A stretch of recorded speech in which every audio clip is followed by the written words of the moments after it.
Okay, this is a brief video on scientific notation, how to create it, how to understand it, and how to use it. Scientific notation's purpose is to be able to write very large or very small numbers in a uniform, compact way.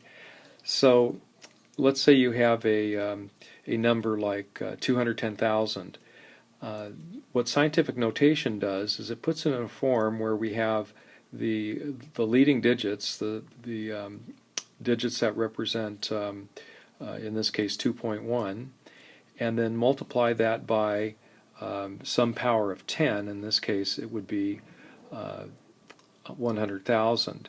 So it's 2.1 times 100,000, but we write the 100,000 in exponential notation, so we have it 10 to the fifth, which is 100,000. So the total way to represent this is 2.1 times 10 to the fifth.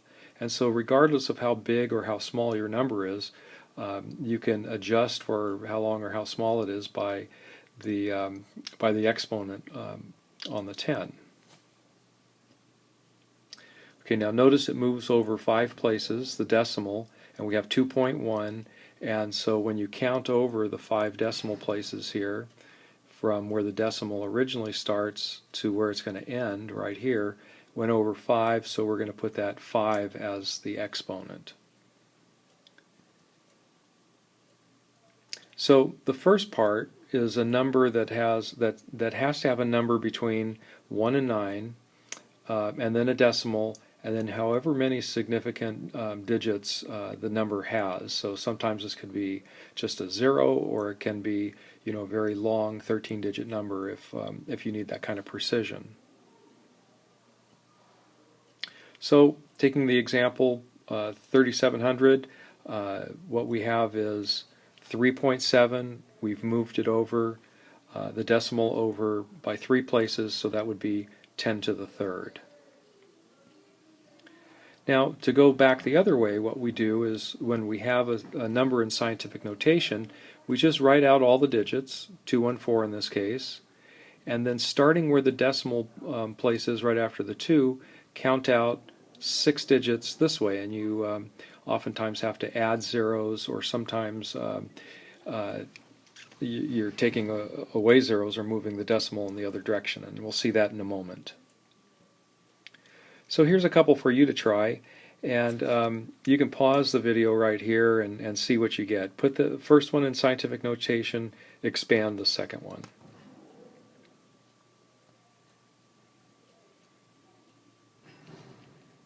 Okay, so what you get for the first one is 3.6 times 10 to the sixth. So you have, you can see there's 6 places that you've moved the decimal over from where it normally is to in between the 3 and the 6. Now the second one, it's 9.3, so we write a 93 and we start counting at the decimal being between the 9 and the 3 and count out 7 places, and we put our decimal at the end. And of course you don't need to put the decimal with a large number like this unless you have digits that will go into the tenths and hundredths and so on. Now for small numbers, you do kind of the same thing, only you're counting the decimal movement in the different direction. So with 0.0034, you move the decimal to the right 3 places, and so your notation turns out to be 3.4 times 10 to the third. So you can see 10 to the third is 1,000th, and so 1,000th times 3.4 is 0.0034. So if we have a number like 2.42 times 10 to the negative 7, we write out the 2.4 and then we count over 7 digits, and you really don't have to remember left and right. All you have to remember is that when this 10 has a negative exponent, it's going to be a very, very small number, and if it's going to be a positive exponent, then it's going to be a very, very large number, and so that will tell you what direction you have to go to make that work. Okay, so here's a couple for you to try. You can pause it right here and then see what you get, compare with what I give you.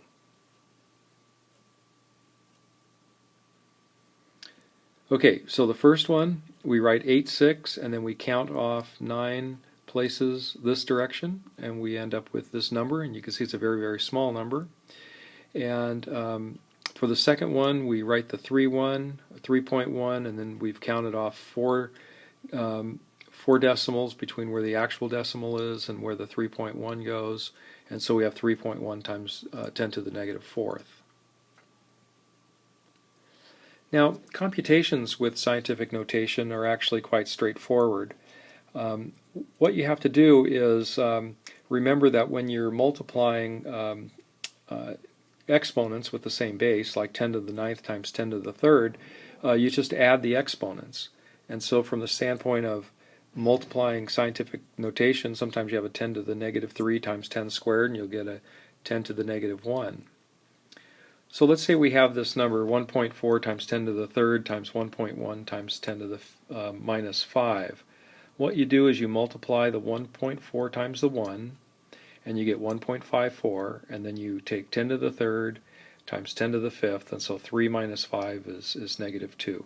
So in other words, these beginning numbers get multiplied here, and then you take the exponents and add them up and put them in the exponent place in the by the 10.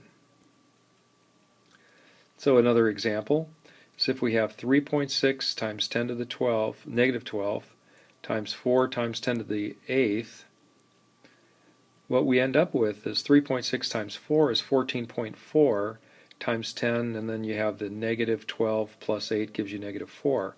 But this isn't proper here. You really want to do the 1.44 in the front here, so you're going to have to adjust the exponent to do that. And so one way that you can do it is rewrite the 14.4 into 1.44 times 10 to the first, and then you're adding 1 to the negative 4, and the result that you get is 1.44 times 10 to the negative third. And so when you're multiplying or dividing, you always pay attention to what you're getting, and you always try and make this so this first number is just one number, decimal point, and then the remaining numbers. Okay, so let's try it with division. If we have 7.2 times 10 to the fourth divided by 2 times 10 to the negative third, okay, it's 7.2 divided by 2, and then we have 4, and since they're division, it's minus negative 3, so we end up with 3.6 times 10 to the 7th. Now let's say we have this 1.2 times 10 to the minus 5 over 3.0 times 10 cubed. You see it's 1.2 divided by 3, and then you take care of the negative 5 minus 3 gives you a negative 8 there. Now you have to actually work out the 1.2 divided by 3, and if you recognize that 12 divided by 3 is 4, and then think about where your decimals go, that would be 0.4 times 10 to the 8th. Now, the 0.4 isn't proper because we're starting with a 0, and we need to start with a number between 1 and 9. So we need to move this over 1, and so we can rewrite this as 4 times 10 to the minus 9th. Now, if you're having some difficulty deciding which way does this go to minus 9 or minus 7, rewrite this as 4 times 10 to the minus 1. That's what this is, and then you have the minus 1 and the minus 8 gives you minus 9. Okay, so here's some for you to try, and I'll lay these out and then show you the answer here. You can put it on pause while you're working this out. Okay, so the answer to the first one, we put it in scientific notation, and then we can multiply the 6.2 times 2 to get 12.4, add the 7 and negative 4 to get 10 to the third, and then we adjust the 12.4 to be 1.24, and that 12.4 is 1.24 times 10 to the first, so we know that we have to add 1 to 3. Now the second one, we put it first in scientific notation, so we get 3 times 10 to the fourth times 4 times 10 to the negative third divided by 6 times 10 squared, so 3 times 4 is 12 divided by 6, and we end up with 2 here. We say 4 plus negative 3 is 1, and then minus 2 will give us negative 1, and we have our answer.